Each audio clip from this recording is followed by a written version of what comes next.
හරි අපු. ඉතින් මෙන්න 3යි 2යි 1යි.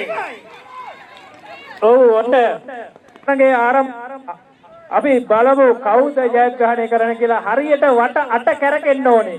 වට 8 කැරකෙන්න ඕනේ. 8 කැරකිලා තමයි ඔන්න දුවන්න ඕනේ. බලමු කවුද තරඟේ නිමාවටපත් කරන්න කියලා. ඉතින් මෙන්න ඔව් ඔන්න ඊළඟ කණ්ඩායම තමන්ගේ සීමාවේ ඉන්න. ඔව් හරියට තරඟ වදින්න ඕන. තරඟ කොන්දේසි වලට අනුව හරියට තරඟ වදින්න ඕන. වට 8 කැරකෙන්න ඕන. ඊළඟ ක්‍රීඩකයා තමන්ගේ සීමාවේ ඉන්න අපි බලාගෙන ඉන්නේ. කොච්චර තරම් කරත් ඔබ අසාර්ථක වෙන්න පුළුවන්.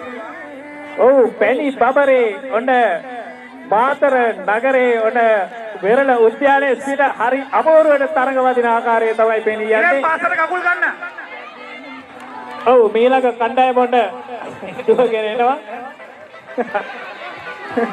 හරි අපූර්ව තරඟ ඉසව්වක්. හරිම විනෝද ජනක ත්‍රාස ජනක තරඟ. ඉතින් ඒක නිසා තමන්ගේ ආරක්ෂාවත් සපය ගන්න ගමන් තරඟ වදින්න කියලා අපි සිහිපත් කර සිටිනවා. ඉතින් ඔන්න මේ විදියට වට 8 කැරකිලා ඔන්න දුවනවා. අපි බලමු කුමන කණ්ඩායමද ජයග්‍රහණය ලබන්න කියලා. ඔව් හරි අපූර්ව ඉසව්වක් මේ විදියට පැවැත්වෙද්දී බිම ඇදගෙන වැටෙමි. නමුත් තමන්ගේ තරඟ ඉසව්ව අත් නොහරිමින් ඉදිරියට ඇදෙන ආකාරය තමයි අපිට පේන්නේ. කකුල් ගන්න. හරි අපූර්වට තරඟ වදිනවා.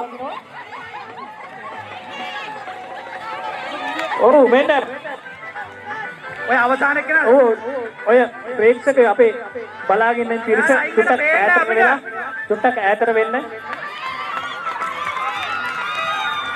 ඔව් අපි බලමු ජයග්‍රහණය කරනු ලබනවා අපිට මේ හැටියට 2 දෙවන ස්ථානයත් ඔන්න මේ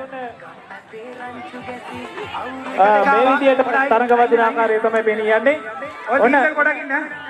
මම හිතන්නේ අවසාන වටේ ඇදගෙන වැටෙමින් නමුත් අදිස්ථානයේ සීලී වන තරඟ වදින ආකාරය නමුත් අපිට පෙනී යන්නේ. ඉතින් අපි බලමු කවුද ජයග්‍රහණය කරනු ලබන්නේ කියලා. හරි. ඉතින් මේ ආකාරයෙන් ඔන්න පැණි හරි. තුනකටපත් වෙන ආකාරය තමයි පෙනී යන්නේ. ඇත්තටම හරි අපූර්ව තරඟ ඉස්සව තුනකට බලා ගන්න පුළුවන්කම ලැබුණා.